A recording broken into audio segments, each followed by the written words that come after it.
देखते हैं question number 1। Question number 1 start करने से पहले हम जरूर कहेंगे हमारे चैनल को सब्सक्राइब कर लिए, जैसे ऐसे ही वीडियो आपको लगातार प्रिपरेशन के मिलते रहें। तो क्वेश्चन नंबर 1 है, malignant fever is caused by which species of Plasmodium. तो मैलिग्नेंट फीवर प्लाज्मोडियम के किस स्पीशीज होता है? आपको पता है प्लाज्मोडियम से वो मलेरिया होता है। ठीक है, अब मलेरिया में भी कई फॉर्म्स हैं। प्लाज्मोडियम ओवेल स्पीशीज है, फाल्सिपरम है, मलेरिया है, वाइवैक्स है। अब से पूछा गया है मैलिग्नेंट फीवर जो फॉर्म है प्लाज्मोडियम से जो होता है वो किससे होता है? ओवेल से होता है कि फाल्सिपरम से होता है, मलेरिया से होता है कि वाइवैक्स से होता है? तो इसका सही आंसर है फाल्सिपरम। ठीक है, तो प्लाज्मोडियम फाल्सिपरम से मैलिग्नेंट फीवर होता है। और प्लाज्मोडियम वाइवैक्स जो है ना, इससे होता है बिनाइन टर्शियन मलेरिया। ठीक है, तो ये कुछ इंपॉर्टेंट मलेरिया है। तो बिनाइन टर्शियन होता है प्लाज्मोडियम वाइवैक्स से, और मैलिग्नेंट फीवर होता है मलेरिया का, वो प्लाज्मोडियम फाल्सिपरम से होता है। आइए देखते हैं नेक्स्ट क्वेश्चन। क्वेश्चन नंबर 2 कह रहा है, what will happen to the adult human body if the spleen is removed. तो कह रहा है अगर ह्यूमन से स्प्लीन हटा दिया जाए तो क्या होगा?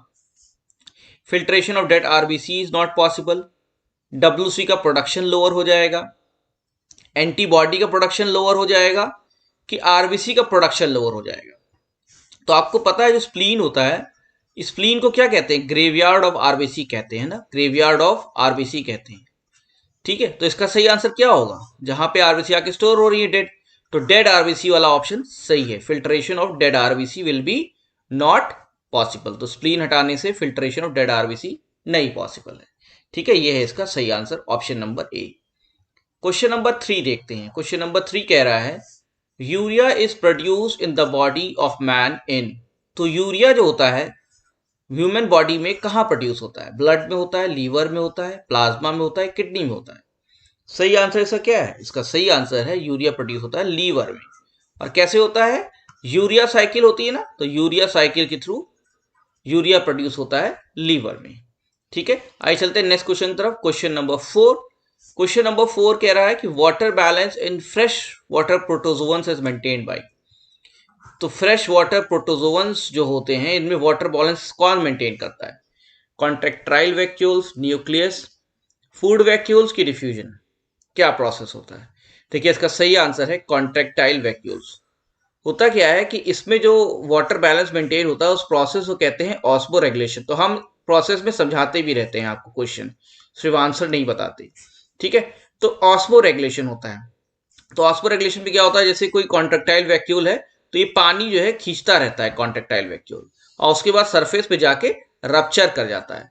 तो रप्चर करने से टूट जाता है तो पानी बाहर निकल जाता है। तो एक्सेस ऑफ वाटर ये खींचता रहता है और सरफेस पे जाके ये रप्चर कर जाता है, और इस प्रोसेस को हम कहते हैं ऑस्मो रेगुलेशन। तो पानी का रेगुलेशन हो रहा है और वो करता है काम कॉन्ट्रेक्टाइल वैक्यूल्स। ठीक है, आइए देखते हैं क्वेश्चन नंबर 5। तो different different type of questions हैं। ठीक है, सभी इंपॉर्टेंट क्वेश्चंस हैं। तो इजी क्वेश्चन तो आते हैं लेकिन टेक्निकल आते हैं थोड़ा सा। तो a doctor noticed that a patient is पेल। अब डॉक्टर क्या देखा कि पेशेंट पेल है। पेल है मतलब थोड़ा येलोइश है, रेडिनेस कम है, and is losing the weight, और टायर्ड है physically. What is his cause? तो क्या कॉज हो सकता है? देखिए इस पे सिम्टम देखिए, तो पेलनेस है, ठीक है, वेट भी कम हो रहा है और टायर्डनेस भी है। तो ये सिम्टम्स किसके हो सकते हैं? अब किस चीज डेफिशिएंसी हो सकती है? डेफिशिएंसी ऑफ विटामिन डी, ई की, डेफिशिएंसी ऑफ विटामिन सी की, B12 की, सभी कुछ। आयरन भी है इसमें। देखिए होता क्या है, विटामिन डी का तो बोन फॉर्मेशन में काम है, तो ये ऑप्शन तो सही नहीं होगा। विटामिन सी ज्यादातर इम्यूनिटी बूस्टर है, लेकिन आयरन डेफिशिएंसी जब होती है तो एनीमिया हो सकता है, और आरबीसी का प्रोडक्शन में हीमोग्लोबिन की मात्रा कम हो सकती है। तो क्या होता है, हीमोग्लोबिन कम होगा तो रेडनेस कम होगी, पेलनेस हो सकती है, और आयरन डेफिशिएंसी से एनीमिया भी हो सकता है। B12 से भी परनीशियस एनीमिया होता है, तो उसमें टायर्डनेस फील होती है। ठीक है, तो पेल है, टायर्डनेस है, लूज वेट कर रहा है, तो इसके लिए बेस्ट पॉसिबल आंसर है iron deficiency and vitamin B12। Vitamin B12 को क्या कहते हैं? साइनाकोबालामिन, है ना, साइना कोबालामिन भी कहते हैं। तो इसको भी याद कर लीजिए, कई क्वेश्चन एक साथ तैयार होते रहते हैं, साइना कोबालामिन। आइए चलते हैं क्वेश्चन नंबर 6 की तरफ। अलग टाइप का क्वेश्चन है कि विच of the following is non biodegradable. Non biodegradable मतलब अपने आप डिग्रेड नहीं करेगा, अपने आप डिग्रेड कर जाए बायोलॉजिकल एनवायरनमेंट, उसको कहते हैं बायोडिग्रेडेबल। ठीक है, तो डिटर्जेंट है, मिल्क है, लेदर है, एक्शेल। इसका सही आंसर क्या है? डिटर्जेंट। ओके, आगे चलते हैं नेक्स्ट क्वेश्चन तरफ। क्वेश्चन नंबर 7 कह रहा है lipids are important dietary constituents. तो आपको पता है बैलेंस डाइट में सब चीजें होनी चाहिए, ठीक है, protein, carbohydrates, lipids, vitamin, minerals होने चाहिए। तो लिपिड्स को क्यों होना जरूरी है डाइटरी कॉन्स्टिट्यूएंट में? क्योंकि क्या वो एसेंशियल फैटी एसिड है, फैट सॉल्युबल विटामिन है, हाई एनर्जी वॉल्यूम है, कि ऑल ऑफ द अबव है? ठीक है, तो ये ऑप्शन भी सही है, essential fatty acid, fat soluble, energy volume, तो ऑल ऑफ द अबव इसका सही आंसर है। नंबर 8 देखिए, क्विनीन इज ऑब्टेन्ड फ्रॉम। तो क्विनीन क्या है? एंटी मलेरियल ड्रग क्विनीन, ठीक है, कहां से मिलती है वो? Stigma of crocus, bark of cinchona, roots of rauwolfia serpentina, की नन ऑफ दीज? सही आंसर इसका सिंचोना ऑफिशिनालिस से, उसके बार्क से क्या मिलती है? क्विनीन मिलती है, और ये एंटी मलेरियल ड्रग की तरह यूज होती है। क्वेश्चन नंबर 9 देखिए, the protein part of an enzyme is termed as. क्या कहते हैं प्रोटीन पार्ट को? Apoenzyme, prosthetic group, ribozyme, की होलो एंजाइम? देखिए प्रोटीन में दो पार्ट होता है, प्रोटीन मतलब एंजाइम में दो पार्ट होता है, एक प्रोटीन पार्ट होगा और दूसरा होगा नॉन प्रोटीन पार्ट। तो दोनों साथ में अटैच रहते हैं, ठीक है, दोनों ही जुड़े रहते हैं, ठीक है। तो इसका जो प्रोटीन पार्ट है वो कहलाता है आपका एपो एंजाइम। क्या कहलाता है? Apo enzyme. और जो नॉन प्रोटीन पार्ट होता है वो कहलाता है आपका प्रोस्थेटिक ग्रुप। प्रोस्थेटिक ग्रुप, जैसे हेम ग्रुप लगा हुआ है, ठीक है, या बायोटिन लगा हुआ है, ठीक है। तो हेम, बायोटिन, ये सब क्या है? प्रोस्थेटिक ग्रुप है, जो कि नॉन प्रोटीन पार्ट है एंजाइम। तो प्रोटीन पार्ट क्या होता है? Apo enzyme. तो सही आंसर क्या होगा? Apo enzyme. क्वेश्चन नंबर 10 देखिए, what is the wheat? Wheat क्या है? वीट क्या होता है? डिजीज जो कॉज करता है प्लांट को, मतलब कोई ऐसा पैथोजन है, प्रोटीन पार्ट ऑफ प्लांट है, कि अनवांटेड प्लांट है, कि नॉन ऑफ दीज? देखिए वीट क्या होता है? प्लांट ही होता है, लेकिन प्लांट जो है क्रॉप्स के साथ ग्रो करता है और उसको नुकसान पहुंचा सकता है, तो अनवांटेड है। Unwanted plant that grow along with the crops, ये होते हैं वीट, ठीक है। तो ये भी प्लांट होते हैं लेकिन अनवांटेड होते हैं, ठीक है। क्वेश्चन नंबर 11 देखिए, द सेल मेम्ब्रेन की बात आ रही है। सेल बायोलॉजी क्वेश्चन बहुत आते हैं। Cell membrane is made up of phospholipid proteins, की फॉस्फोप्रोटीन्स, की नॉट ऑफ दीज? तो आपको पता है ये बहुत अच्छे तरीके से कि सेल मेम्ब्रेन तो फॉस्फोलिपिड लेयर है, सी ऑफ लिपिड्स। तो प्रोटीन और फॉस्फोप्रोटीन तो होता है, लेकिन दोनों होता है, इसलिए सही आंसर क्या होगा इसका? फॉस्फोलिपिड प्रोटीन्स, ठीक है। आइए चलते हैं नेक्स्ट क्वेश्चन की तरफ। Question number 12, process of transcription क्या होता है? द प्रोसेस ऑफ ट्रांसक्रिप्शन क्या होता है? Formation of RNA, DNA, movement of RNA from nucleus, या conversion of DNA to messenger RNA, की नन ऑफ दीज? अब पहले समझ लेते हैं। सेल होती है, सेल के अंदर डीएनए होता है, न्यूक्लियस होता है, न्यूक्लियस के अंदर डीएनए होता है। तो डीएनए जो होता है उससे जब मैसेंजर आरएनए बनता है, इस प्रोसेस को क्या कहते हैं? ट्रांसक्रिप्शन। और मैसेंजर आरएनए से जब प्रोटीन बनता है, ठीक है, इस प्रोसेस क्या कहते हैं? ट्रांसलेशन, ठीक है। और यहां पूछा क्या है? ट्रांसक्रिप्शन। तो होगा क्या? Conversion of DNA to messenger RNA, ठीक है, conversion of DNA to messenger RNA इसका सही ऑप्शन होगा, ठीक है। और डीएनए से डीएनए जब बनता है तो क्या होता है? उसे कहते हैं रेप्लिकेशन। तो डीएनए से डीएनए बने रेप्लिकेशन, डीएनए से मैसेंजर आरएनए बने ट्रांसक्रिप्शन, और मैसेंजर आरएनए से प्रोटीन बने ट्रांसलेशन। और एक कंप्लीट प्रोसेस को क्या कहते हैं? Central dogma. याद रखिएगा, ये भी बहुत इंपॉर्टेंट क्वेश्चन है। तो एक ही क्वेश्चन में हम कई क्वेश्चन पढ़ाते हैं आपको। Central dogma. आइए चलते हैं क्वेश्चन नंबर 13 की तरफ। क्वेश्चन नंबर 13 क्या है? The organelle that is used in the breakdown of organic matter. तो ऐसा कौन सा ऑर्गेनेल है जो ब्रेक डाउन करता है ऑर्गेनिक मैटर का? लाइसोसोम है, साइटोप्लाज्म है, गोल्जी बॉडीज हैं, कि माइटोकॉन्ड्रिया? सही आंसर क्या है इसका? लाइसोसोम।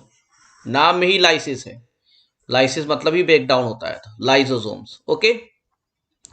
आइए चलते हैं next question. Question number 14, which organelle is involve in the synthesis of phospholipids? तो फॉस्फोलिपिड की सेल मेम्ब्रेन होती है ना, लेकिन फॉस्फोलिपिड बनते कहां हैं, सिंथेसाइज कहां होते हैं? माइटोकॉन्ड्रिया में, साइटोप्लाज्म में, एंडोप्लाज्मिक रेटिकुलम में, स्मूथ एंडोप्लाज्मिक रेटिकुलम में। तो क्वेश्चन अच्छा है क्योंकि इसमें आंसर कंफ्यूजिंग है। इन दोनों में कोई आंसर होगा? सही आंसर स्मूथ वाला है।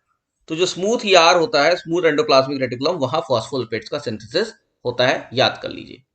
क्वेश्चन नंबर 15, क्वेश्चन नंबर 15 कह रहा है the cell organelles that are present in plants and absent in animals. तो ऐसा ऑर्गेनेल आपको बताना है जो प्लांट में प्रेजेंट है लेकिन एनिमल में एब्सेंट है।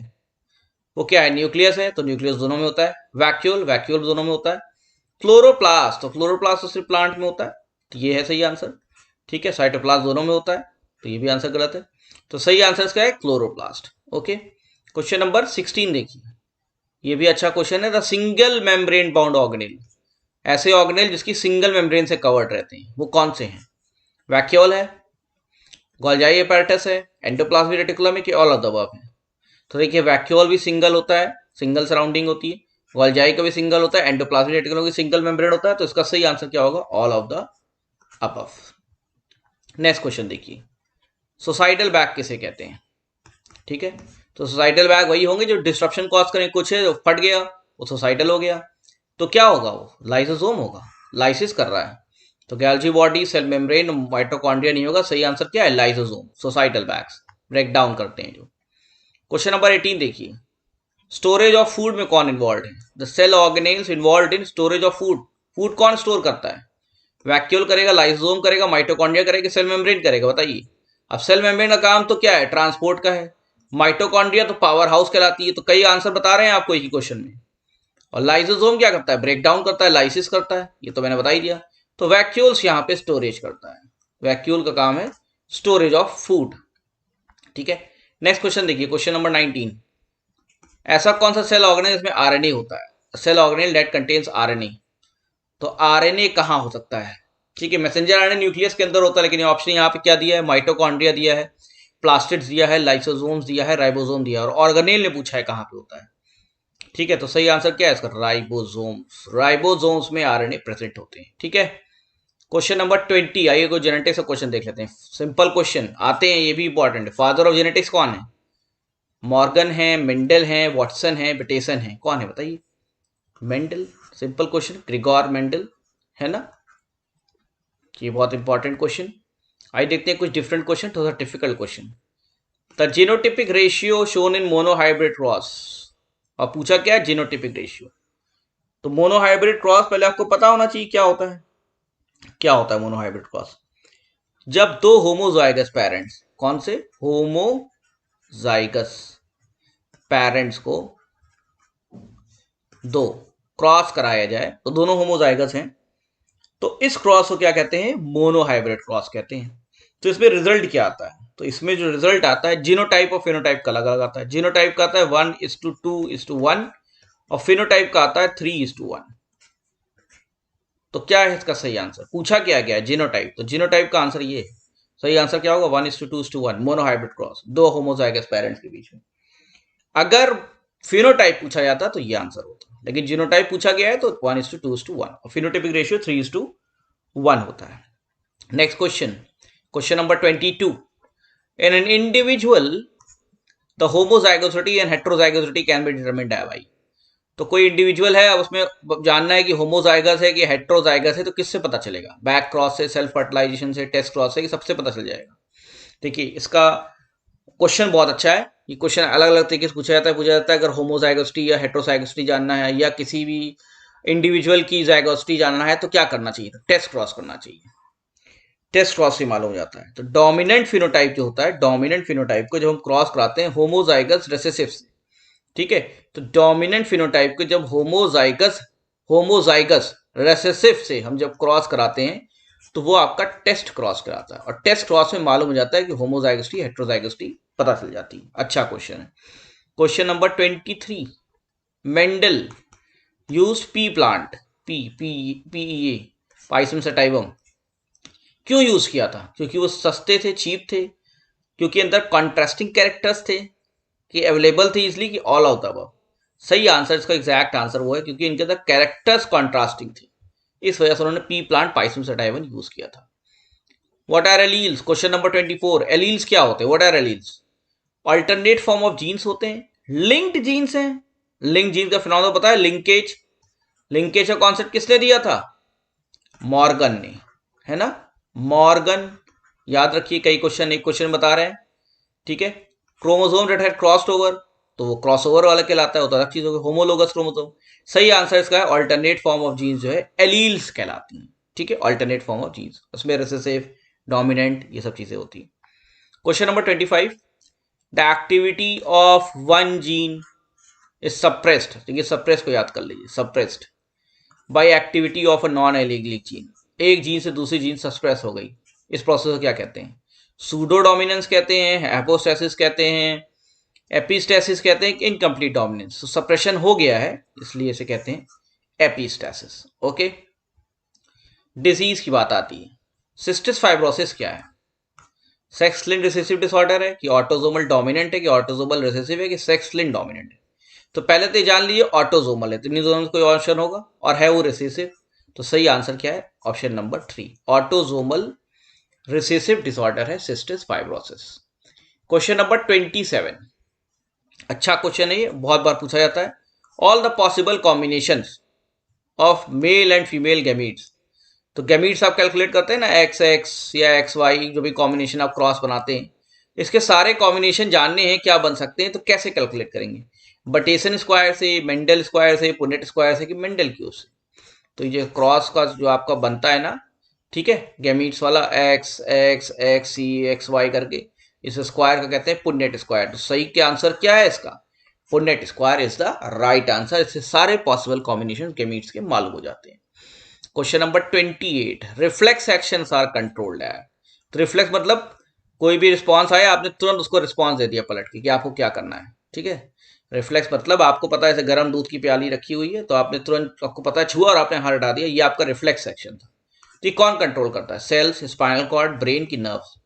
इसको समझ लिए, सही आंसर इसका स्पाइनल कॉर्ड है। और देखिए, जब भी कोई इंस्ट्रक्शन आता है तो पहले जो ब्रेन रिस्पॉन्ड करता है वो करता है हाइपोथैलेमस से, ये भी आप समझ लीजिए आज, ठीक है। लेकिन जब वो नए नई इंफॉर्मेशन पे होता है, लेकिन जब इंफॉर्मेशन आपको पता है, जैसे आप गाड़ी चलाते हैं या आप साइकिल चलाते हैं तो आपको पता है, तो वो इंफॉर्मेशन जो है स्टोर रहती है स्पाइनल कॉर्ड में।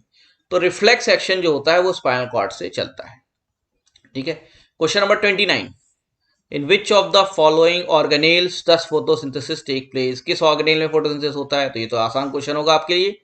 फोटोसिंथेसिस मतलब क्लोरोप्लास्ट, सही answer option number B, chloroplast, ठीक है। लास्ट क्वेश्चन देखिए, question number 30, ptyalin is an enzyme produce by. Ptyalin enzyme है, डाइजेस्टिव एंजाइम है, कहाँ प्रोड्यूस होती है? सलाइवरी में, पिट्यूटरी में, थायराइड में कि पैंक्रियाज में? सही आंसर क्या है? टाइलिन याद रखिएगा, सलाइवरी ग्लैंड आपके सलाइवा में रहती है, ठीक है। डाइजेशन शुरू हो जाता है मुंह से ही, सलाइवरी ग्लैंड। तो फ्रेंड्स, हमारे थे आज ही क्वेश्चन। हमारा कोशिश ये रहता है कि हम क्वेश्चंस को एक्सप्लेन भी करें, खाली क्वेश्चंस बताएं ना, इसलिए हम अलग अलग टाइप के क्वेश्चंस बनाते हैं हर एग्जामिनेशन के लिए। तो सब्सक्राइब कर लिए हमारे चैनल को, बने रहिए और हम आपको ऐसी वीडियो देते रहेंगे।